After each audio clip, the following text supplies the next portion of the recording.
this fact, that without having done a lick of work, without having spent any time in class, without once walking into that library, in order to have anything to do with the graduating class of Harvard, its faculty, or its distinguished alumni, I make a damn good living playing someone who did.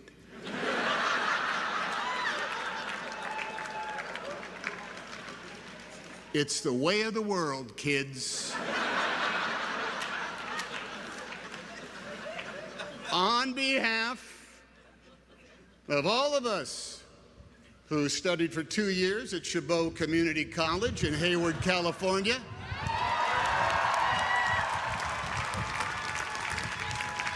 2 semesters at California State University, Sacramento,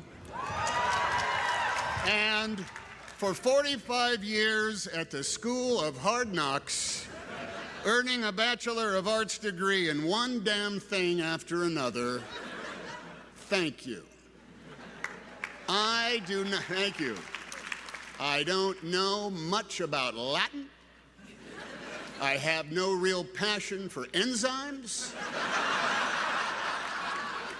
And public global policy is something I scan in the newspaper just before I do the Wordle.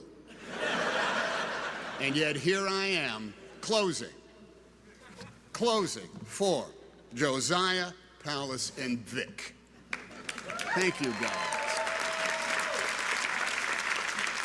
Some of us here can recite by repetition the preamble to a television show we might have seen 5 days a week about a strange being from another planet with powers and abilities far beyond those of mortal men, Superman, who, disguised as a mild-mannered reporter for a great metropolitan newspaper — there were many metropolitan newspapers once, and some of them were great — who could change the course of mighty rivers and bend steel with his bare hands. He was faster than a speeding bullet, and he was more powerful than a locomotive, and he was able to leap tall buildings at a single bound, and those are very, very impressive superpowers. No?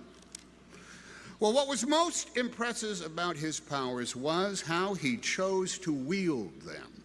Yeah, cats were saved from trees, and evildoers were banished to the phantom zone, and the innocent were rescued with reliable and assuring regularity. But in those half hours, which have since grown to many full-length films and multiverses, and God, you kids see them all, was the ongoing struggle for not just the protection and safety of the world, but too the exposing of crooks and their lies to the light of day. Superman, you see, and his proxies of Wonder Woman and Captain America and Black Panther and the Black Widow and the Fantastic Four. My God, there's a million of them. They are all enmeshed in that never-ending battle for truth, justice, and the American way. And in such a struggle, being a Superman is a plus, even with his one lethal weakness, exposure to chunks of the wreckage of his home planet destroyed by its own hubris and apathy. But hey, there ain't no Superman nor anyone else in his Justice League. There's just us on this planet. Now, on occasions such as this, beware of certain orators who resort to using sage quotations from historical figures, or the words of legends of literature and arts, or the name-dropping of famous friends as a claim to some kind of wisdom or super ability. Some people standing at this podium shouldn't be considered much more than lucky sots who are in the right place at the right time with the right goods and the right attitude. Or, as a man named Marlon Brando once said to me, Vic, would you pick up that name I just dropped? Marlon Brando, would you hold on to it till we're done? Thank you. Give it back to me at the end. I'm going to need it back. Yes, as a man named Marlon Brando once said to me on a message he left on my telephone answering machine, Tommy, handkerchief. This is Marlon Brandflakes calling you to ask where you are. Then later, he told me that when he was a young man and registered for the draft, he filled out the form for his name and age, but when it came to his race, he wrote human. For Tommy, what are we all but human? Yeah, we are all but human. Now, as an armchair historian who reads nonfiction for pleasure,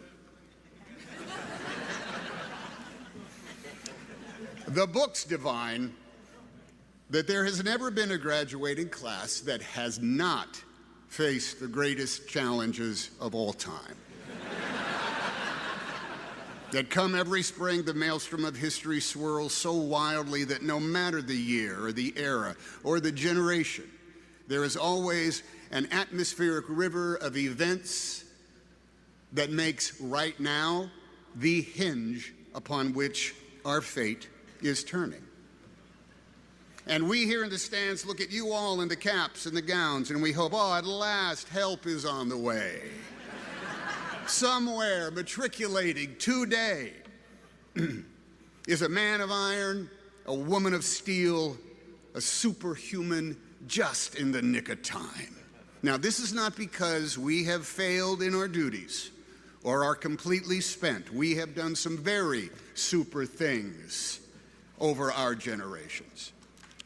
It's because we are all in a cage match, mixed martial arts battle royale with agents of hubris, apathy, intolerance, and braying incompetence, the malevolent equals to Imperial stormtroopers Lex Luthor and Loki.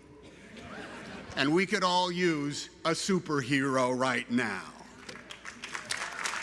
Now, looking out at the flowing colors of Harvard Yard, the goofy big hands that clap, the balls that represent the world on which we live, the streamers and the piatas, and someone's very big face rendered large out there amongst the, there she is, that's it, that's it. We see beings who are young and restless, with energy and imagination, with righteousness and enlightenment and joy and compassion. And we celebrate your proclaimed wisdom and your worth ethic. We know no one is faster than a speeding bullet, to our shame, every day, to our shame. But we can still summon more power than a locomotive, and we are able to leap tall buildings at a single bound if we have the right gizmo. We can change the course of mighty rivers, if such a thing should be done. And we make machines that bend steel as easily as using our bare hands. And we know that to each other we often seem like strange beings from another planet, in habits and tastes and languages, with holidays and foods we eat, and names of the days of the week, all varying. We all have special powers and abilities far beyond the reach of other mortals. Some of us can repair a screen door with ease.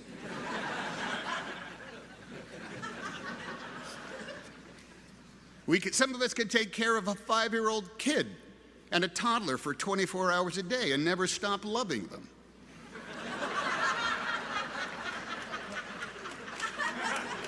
Some of us make sense of physics and economics and global policy. Some of us survive somehow on minimum earnings. Some of us graduate from college despite years of lockdowns and Zooms. Now, these achievements are all stellar, even though, yes, we are all but human. Still, we'd like to look up in the sky and see not a bird, not a plane, but, well, someone who is young and strong and super, who will fight the never-ending battle for truth, for justice, and for the American way. Someone who will take on that work. Now, all right.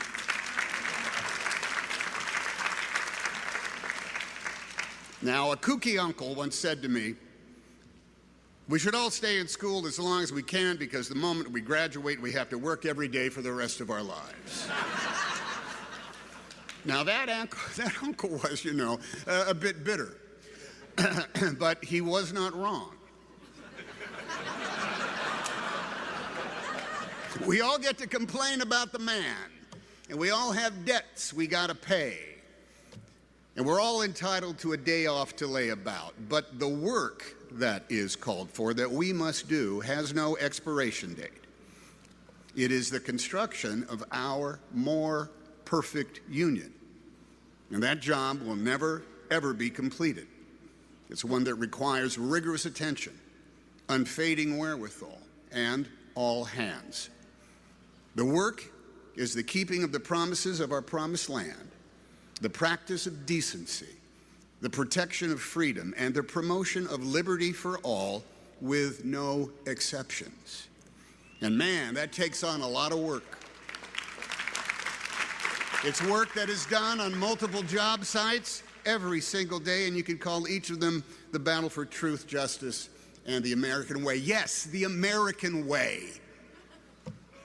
The American way is exampled in both plain sight and in subtle attitude. It's in moments of routine exchange and in broad expectations. It's in places of historic weight and import and in the small spaces in which we all stand. The American way can be exampled when you respect the law and the rights of all, because if you don't, who will?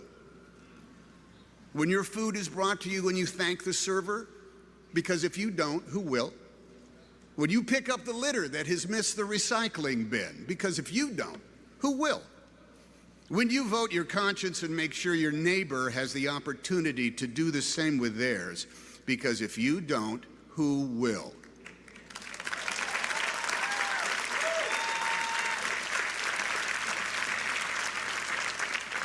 When you make good on your victories and learn from your losses, because both are the results of proud and noble efforts.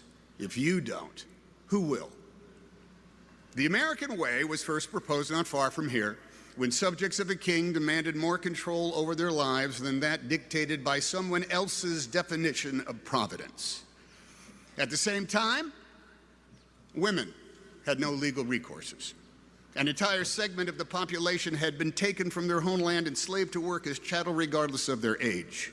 And the original inhabitants of this continent, from sea to shining sea, the only ones who carried the DNA of America, were considered subhuman. Yet even with such paradox was written down the how-to establish justice, ensure domestic tranquility, provide for the common defense, promote the general welfare, and secure those blessings of liberty for ourselves and our posterity, no matter as time and conflict and the institutions of our democracy would determine our gender, our race, our creed, our color, our chosen deities, or who we love. For it is our manifest destiny to pursue our own happiness. All of us, no exceptions, are entitled to the inalienable rights of liberty and freedom because we live in the United States of America.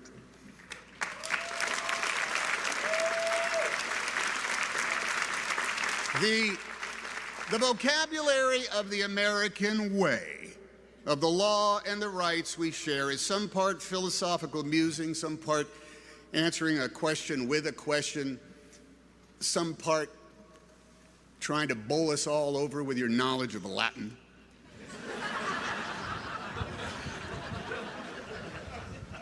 Some part answering the question with a question. And the rest is all practical. It's even physical, and it's certainly tangible. It's the language of telling the truth. What is truth again in Latin? Veritas. The language of telling the truth. It is in the vision quest for truth that we look to you newly incorporated members of the Justice League of Avengers to come to the rescue.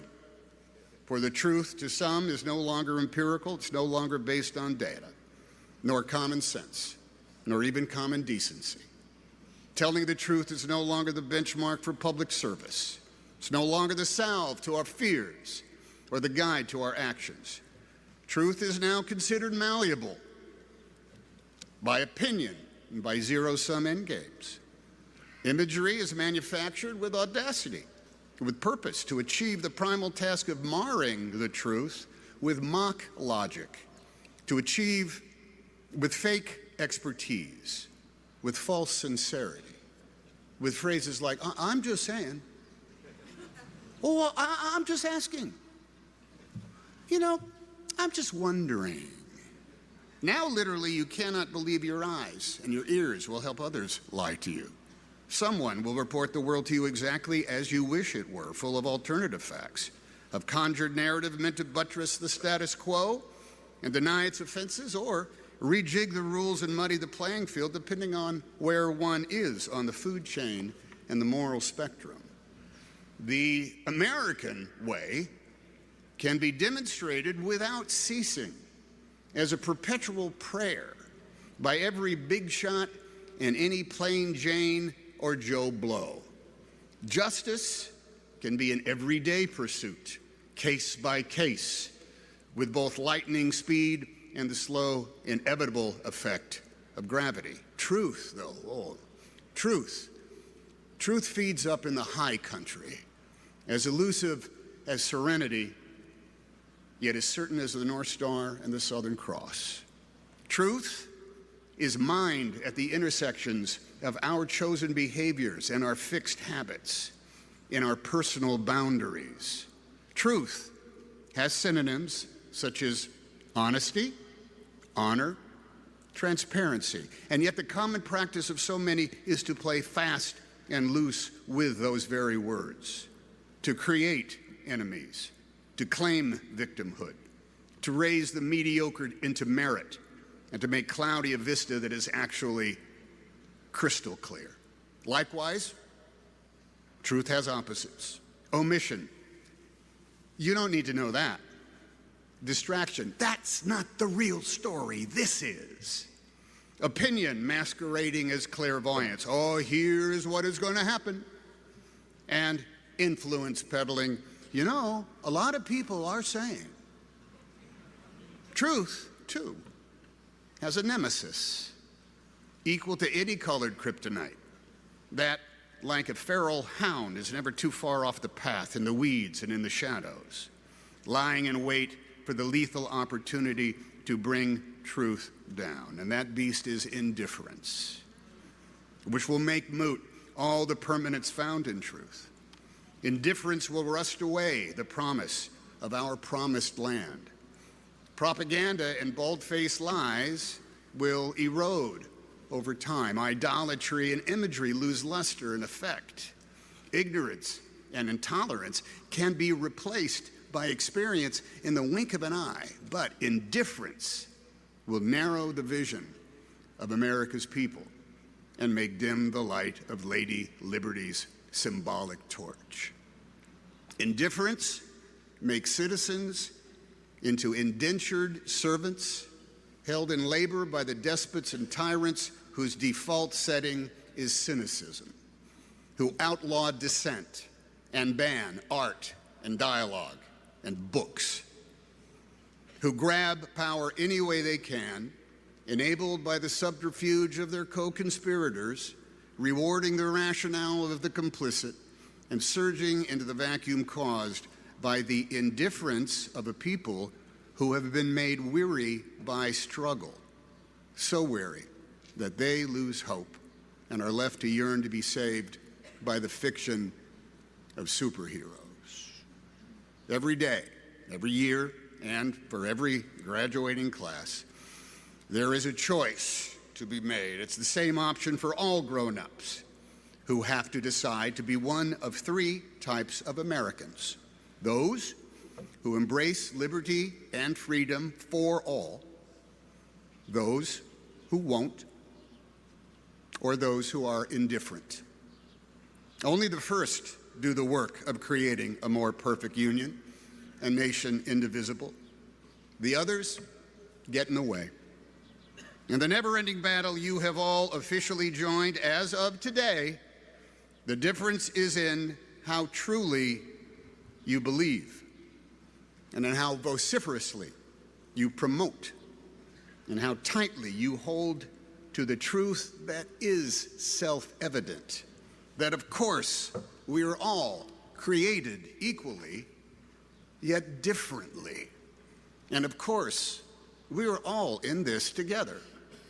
If we do the work, justice and the American way are within our grasp, no matter our gender, our faith, our station, our heritage or genetic makeup, the shade and hue of our flesh, or the continental birthplace of our ancestors. Why is that truth so hard for some to accept, much less respect? If you live in the United States of America, the responsibility is yours, ours. The effort is optional. But the truth is sacred, unalterable, chiseled into the stone of the foundation of our republic. All of us are able. None of us are super. We are the Americans. Liberty and justice is for us all. Because yes, we have specific names, and we have lived every year of our ages.